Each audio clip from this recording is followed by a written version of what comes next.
Avez-vous déjà eu l'impression de travailler dur, mais de bâtir uniquement la richesse de quelqu'un d'autre? Si oui, restez avec moi jusqu'à la fin, car ce message pourrait transformer la direction de votre vie.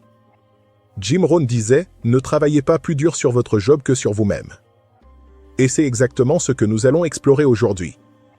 Comment passer du simple exécutant à l'architecte de votre propre fortune? Comment penser, agir et créer comme ceux qui construisent leur liberté? Alors regardez bien cette vidéo jusqu'au bout, elle pourrait être le déclic que vous attendiez. 1. Le piège du salariat passif. Le piège du salariat passif se manifeste lorsque l'on accepte inconsciemment que son revenu dépend entièrement du temps passé au travail. Beaucoup pensent que la stabilité d'un emploi fixe est une garantie de sécurité, mais en réalité, elle constitue parfois un plafond invisible qui limite la croissance personnelle et financière. Travailler chaque jour dans la routine, exécuter des tâches répétitives et recevoir un salaire fixe à la fin du mois peut sembler confortable, mais cela empêche souvent de développer les compétences nécessaires pour créer une réelle indépendance. Le problème n'est pas le salariat en soi, mais le fait de s'y enfermer sans aucune stratégie d'évolution. Lorsque vous êtes dans le salariat passif, votre progression dépend presque exclusivement des décisions d'autres personnes, un patron, un manager, une structure hiérarchique. Vous pouvez travailler dur, mais votre rémunération reste limitée et rarement proportionnelle à votre croissance personnelle. Cette dépendance crée souvent une forme de résignation, où l'on finit par accepter des conditions qui ne reflètent ni nos aspirations profondes ni notre véritable potentiel. À force de rester dans ce système, on perd progressivement la capacité de prendre des initiatives, d'innover, ou même simplement d'imaginer une alternative crédible au modèle traditionnel. Le salariat passif entraîne un autre piège, l'illusion de la sécurité. Beaucoup croient qu'un salaire mensuel fixe signifie stabilité, mais cette pensée empêche de voir les risques réels, licenciements, restructuration, stagnation salariale, voire obsolescence professionnelle. Le marché évolue, les métiers changent, et rester dépendant d'une seule source de revenus peut devenir dangereux. La sécurité véritable ne vient pas d'un employeur, mais de la capacité à s'adapter, à créer de la valeur et à posséder plusieurs sources de revenus. Le salariat passif ne vous prépare pas à cela, il vous maintient dans une fausse zone de confort. Un autre aspect du salariat passif est l'absence de construction patrimoniale. Quand vous échangez votre temps contre un salaire, vous n'accumulez généralement pas d'actifs. Vous touchez un revenu, vous le dépensez, puis vous recommencez chaque mois. Ainsi, votre travail contribue davantage à enrichir votre employeur qu'à bâtir votre propre richesse. Le salarié passif reste souvent un consommateur plutôt qu'un investisseur, faute de formation ou de vision financière.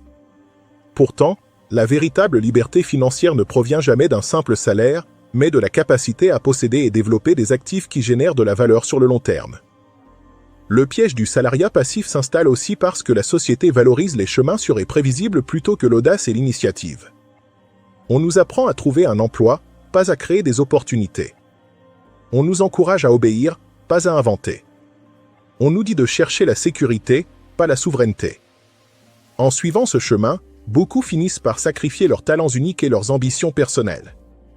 Ils se contentent d'un rôle, d'un titre, d'un poste, oubliant que la vie offre beaucoup plus que la simple répétition d'un travail. Pour sortir du salariat passif, il faut d'abord reconnaître qu'il s'agit d'un choix, même s'il semble imposé. Tant que vous vous voyez uniquement comme un employé, vous vous limitez vous-même. Mais dès que vous commencez à vous percevoir comme une personne capable de créer, innover et apporter une valeur unique au marché, tout change. La première étape est de prendre conscience que votre temps est votre ressource la plus précieuse. Si vous continuez à le vendre au rabais, vous compromettez votre potentiel. Sortir de ce piège demande du courage, de la vision et un engagement envers soi-même. 2. Comment penser comme un entrepreneur? Penser comme un entrepreneur commence par une idée fondamentale, vous êtes le seul responsable de vos résultats. Contrairement aux salariés passifs qui attendent des directives ou des validations, l'entrepreneur assume pleinement la responsabilité de ses choix et de ses actions. Il ne blâme pas les circonstances, l'économie ou les autres. Il comprend que pour transformer sa vie, il doit d'abord transformer sa manière de penser. Ce changement d'état d'esprit demande de passer d'une logique de survie à une logique d'opportunité, où chaque défi est une occasion de progresser plutôt qu'un obstacle. L'entrepreneur développe une vision. Il ne vit pas au jour le jour, il projette, planifie, anticipe. Il imagine clairement ce qu'il veut créer, pour qui et pourquoi. Il comprend que sans vision, l'effort s'éparpille. Une vision fournit l'énergie nécessaire pour traverser les difficultés.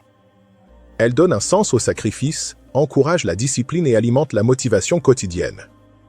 Penser comme un entrepreneur signifie donc apprendre à voir plus loin que le présent, à concevoir un futur désiré et à agir chaque jour pour le concrétiser. L'entrepreneur ne recherche pas la perfection, mais le progrès constant. Il sait que l'action prime sur la théorie, que faire vaut mieux que planifier indéfiniment. Là où beaucoup hésitent par peur de l'erreur, l'entrepreneur avance justement grâce à elle. Chaque échec devient une leçon, chaque tentative une amélioration. Cette capacité à expérimenter, analyser et ajuster rapidement est l'un des piliers de la pensée entrepreneuriale. Celui qui attend les conditions parfaites reste immobile, tandis que celui qui ose évolue constamment. Penser comme un entrepreneur revient également à comprendre la valeur du réseau. Un entrepreneur sait s'entourer, collaborer, apprendre des autres. Il reconnaît qu'il n'a pas toutes les compétences, mais qu'il peut trouver des partenaires, mentors ou collaborateurs pour combler ses lacunes. Au lieu de voir les autres comme des concurrents, il les perçoit comme des ressources potentielles. La pensée entrepreneuriale repose sur l'échange, la communication et la construction de relations solides qui favorisent l'évolution mutuelle. Un autre aspect crucial de la pensée entrepreneuriale est la capacité à identifier les problèmes et les transformer en solutions.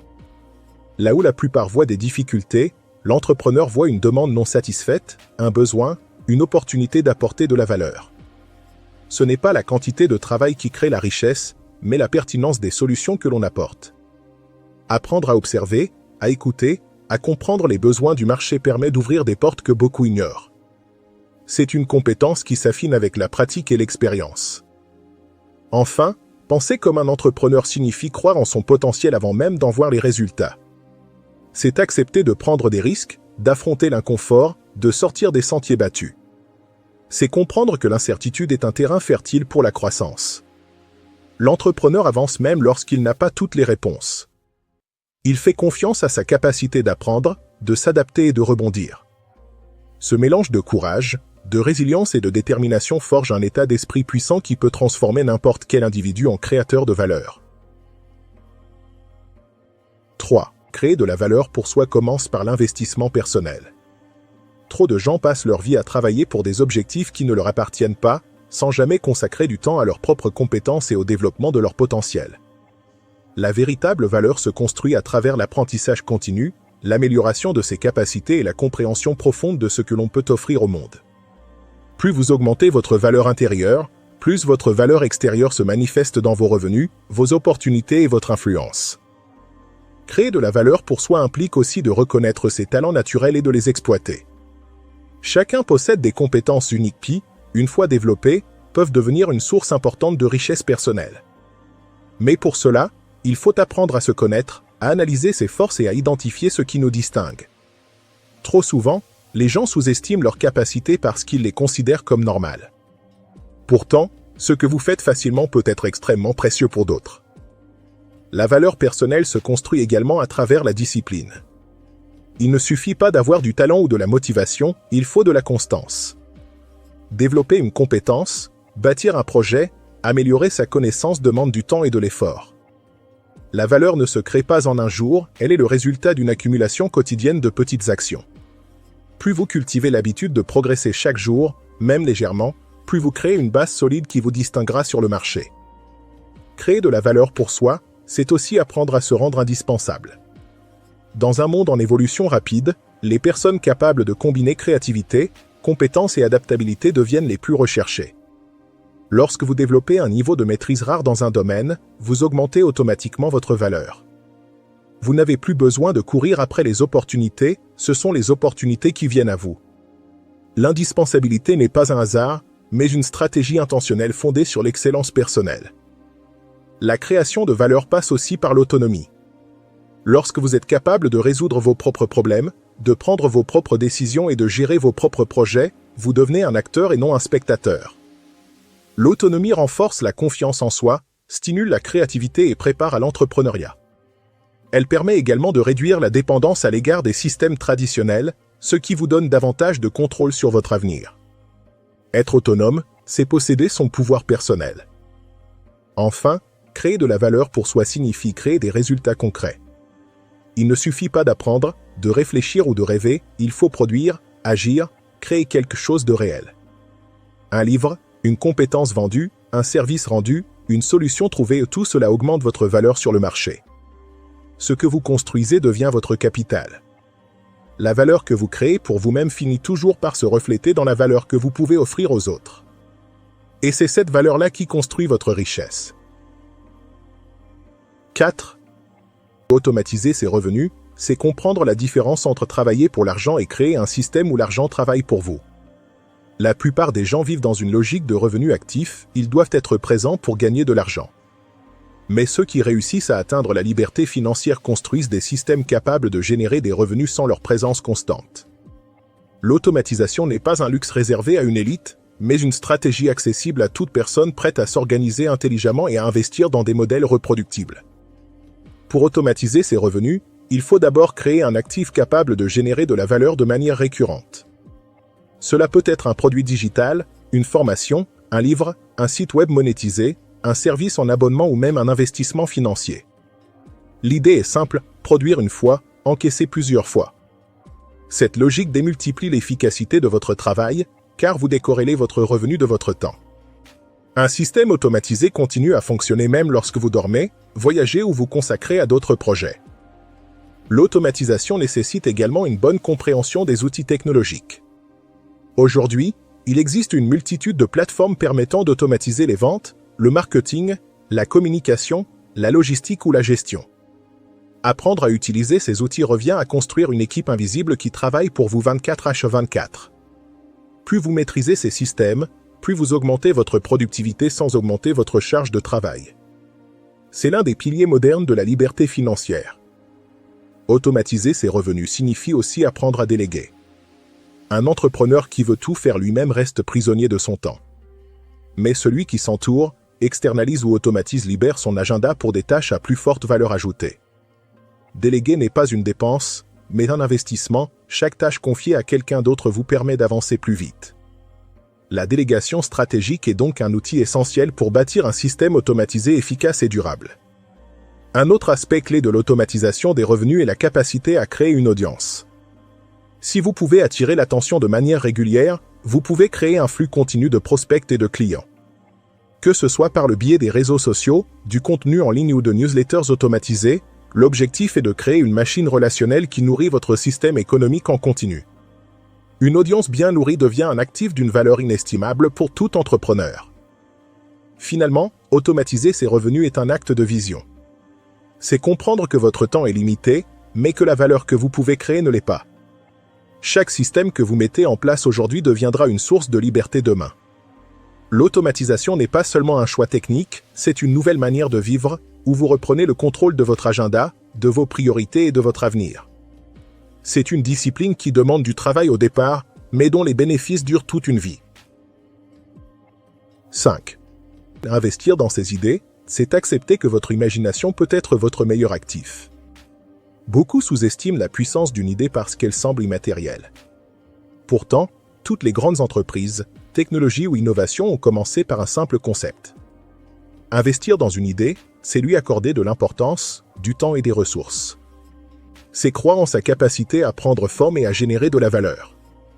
La différence entre ceux qui réussissent et ceux qui stagnent ne vient pas des idées, mais du courage de les concrétiser. Investir dans ses idées demande également de vaincre la peur de l'échec. Chaque personne possède des idées, mais seules quelques-unes passent à l'action. Pourquoi ? Parce que l'idée d'échouer, d'être jugé ou de perdre du temps décourage. Pourtant, l'échec fait partie intégrante du processus de création. Sans erreur, il n'y a pas d'amélioration. Les entrepreneurs ne réussissent pas parce qu'ils ne se trompent jamais, mais parce qu'ils apprennent plus vite et recommencent plus intelligemment. Investir dans ses idées, c'est investir dans son propre apprentissage. Pour qu'une idée prospère, elle demande une stratégie. Il ne suffit pas d'avoir une vision, il faut mettre en place un plan, définir des étapes, anticiper des obstacles et construire un modèle solide. Une idée devient un projet lorsqu'elle est structurée. Cette capacité à organiser sa pensée, à clarifier ses objectifs et à définir un plan d'action distingue les créateurs des rêveurs. Un plan transforme une idée fragile en une opportunité tangible et exploitable. Investir dans ses idées revient également à s'entourer des bonnes personnes. Une idée peut grandir ou mourir selon l'environnement dans lequel elle évolue. Les encouragements, les retours, les compétences extérieures, l'expérience d'autres créateurs sont des éléments essentiels pour faire grandir un projet. Un réseau de qualité aide à éviter les erreurs, accélère la progression et ouvre des portes. L'idée peut être personnelle, mais sa réussite est souvent collective. Ceux qui réussissent sont ceux qui savent s'entourer. Une idée ne prend vie que lorsqu'elle se transforme en action concrète. C'est pourquoi investir dans ses idées signifie passer à l'action, même par de petites étapes. Écrire, tester, publier, vendre, évaluer, ce sont des actions qui transforment une pensée en réalité. Beaucoup abandonnent trop tôt parce qu'ils ne voient pas de résultats immédiats. Pourtant, chaque action, même minuscule, rapproche de l'objectif. Investir dans ses idées exige patience, persévérance et détermination. Enfin, investir dans ses idées, c'est investir dans son avenir. Une idée bien développée peut devenir une source de revenus, un projet d'impact, une entreprise ou même un héritage. Chaque idée que vous explorez enrichit votre expérience, développe votre créativité et renforce votre confiance en vous. Jim Rohn disait « Vous ne devenez pas ce que vous souhaitez, mais ce que vous faites ». Les idées déterminent la direction, mais les actions déterminent la destination. Tout commence par le courage d'y croire et d'investir en soi. Alors souvenez-vous, ne construisez plus la fortune des autres, construisez la vôtre. Sortez du salariat passif, pensez comme un entrepreneur, créez votre propre valeur, automatisez vos revenus et investissez dans vos idées. Si vous appliquez ces 5 principes, votre vie financière ne sera plus jamais la même. À vous de jouer.